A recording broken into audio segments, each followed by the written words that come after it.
no means to defend themselves. They may not seek shelter underground because diabolical new bombs have been designed to penetrate deep into the earth, to pierce concrete and to explode and destroy the shelter and all in it. Besides killing everyone, the whole country would be devastated, reduced to rubble. Water pipes, barrages and dams, power lines and power generating plants would all be destroyed. Those who survive the bombs and the missiles would have no food and water, no electricity, no toilets, and no shelter of any kind. Disease would spread to decimate more of the survivors. Truly, modern war is total war, sparing nothing and no one. Our capacities for killing and destroying have passed the limit that the world and its population can bear. We are now capable of wiping out the whole human race and render this planet uninhabitable. Even if the war is limited, that is confined to a pair of countries or regions, it would still be inhuman, as in most cases, the aggressors would have such superior capacities to kill and destroy that gross injustice would be done. The weaker countries would not be able to defend themselves. Frequently, they would be the only one to suffer while the aggressors continue to live in peace and security.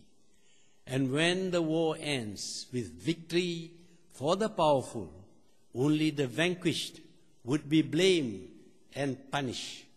The victors would demand reparations, although the vanquished had suffered more. There is a need to uphold justice, a need for the people, including the leaders who launched the wars, to be made accountable for the death and destruction resulting from their decision, their instructions, and their command.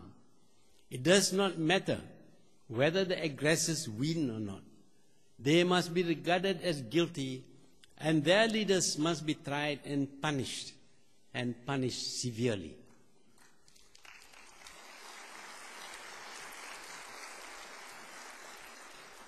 Only this would deter the aggressive from resorting to war. The United Nations was set up by the victors of 60 years ago, and they still control and direct the United Nations today. Even the courts are under the control of the victors, in particular the veto powers. For so long as the United Nations and its agencies are under the direction of the victors of 60 years ago, we cannot expect fairness and justice from them for the crimes of killing people in wars. We can only expect fairness and justice if the agencies, in particular the Security Council and the international courts, are made up of truly neutral people with no stake in the matters being decided.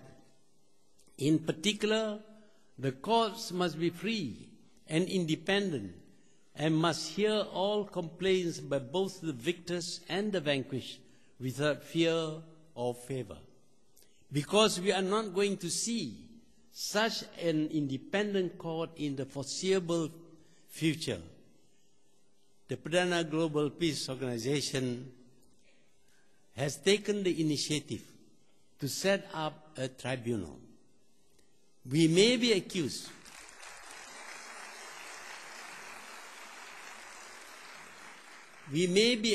of being biased, but we find reluctance on the part of neutralists to participate in our initiative. There is evidence that even those who are neutral fear retaliation by the powerful. Since we cannot wait for the neutralists to the tribunal we have set up is made up of judges from various countries who have been trusted to be impartial, fair, and just.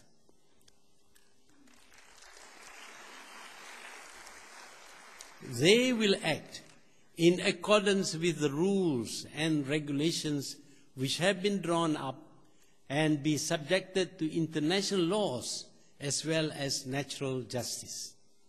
If the accused person fail to present themselves, then they may appoint counsel to represent them, or failing that, we will appoint counsels for them.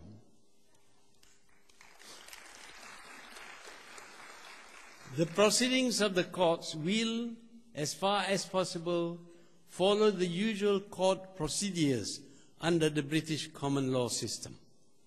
The commissioners will determine whether there is a case to be heard.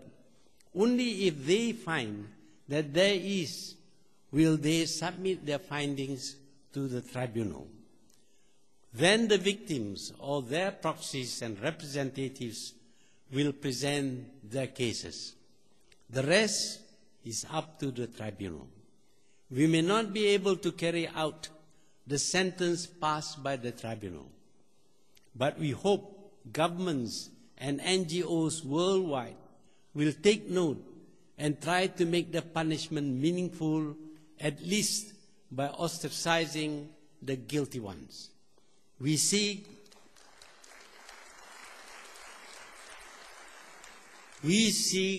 moral force, as physical force will not be available to us.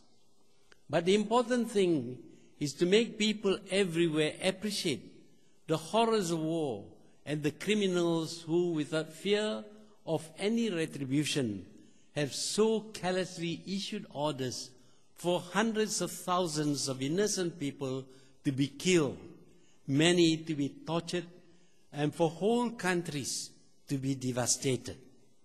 We believe that eventually the peoples of the world will come to accept that war is a crime and will condemn the warmongers and regard them as criminals. And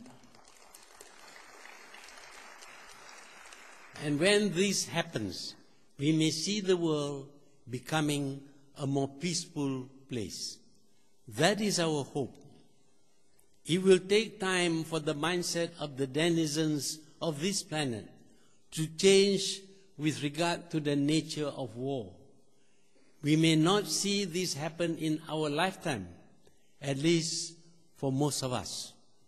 But the fact that we are not likely to see it in our lifetime must not stop us from this noble struggle. As Confucius said, a journey of 1,000 miles begins with the first step. Without taking the first step, the journey will never be made at all. What we are doing is to take that first step. God willing, other steps will follow. Men must come to their senses someday. It will be a journey worth starting, even if it takes 1,000 years. May God give us strength to struggle to eliminate the killing of people in the quest for solutions to human conflicts. May Allah help us make war a crime, the worst crime that the human race can be guilty of. Amen.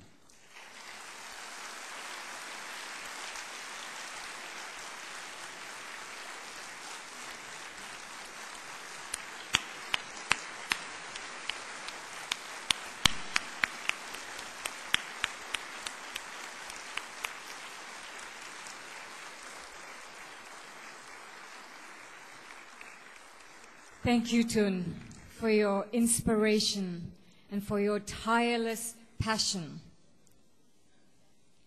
Inspired by you, we will make war a crime. Ladies and gentlemen, in a few moments I will invite Tun to officiate the opening of the International Torture Exhibition, War Crimes in Iraq. Torture, it's not an easy subject to portray, but it is very necessary to show an audience such as yourselves. By witnessing and understanding the horror of such war crimes, may we be fired up with the resolve to make a difference and to ensure that such indignities are never visited upon humankind ever again. Ladies and gentlemen, you may watch the proceedings on the screen, or you may take a coffee break, but be back in this hall promptly by 11:15 for the not-to-be-missed first session of the day. It is my pleasure to now invite Tun Dr. Mahathir Mohamad and our special invited guests to proceed to the exhibition and to officiate the International Torture Exhibition, War Crimes in Iraq.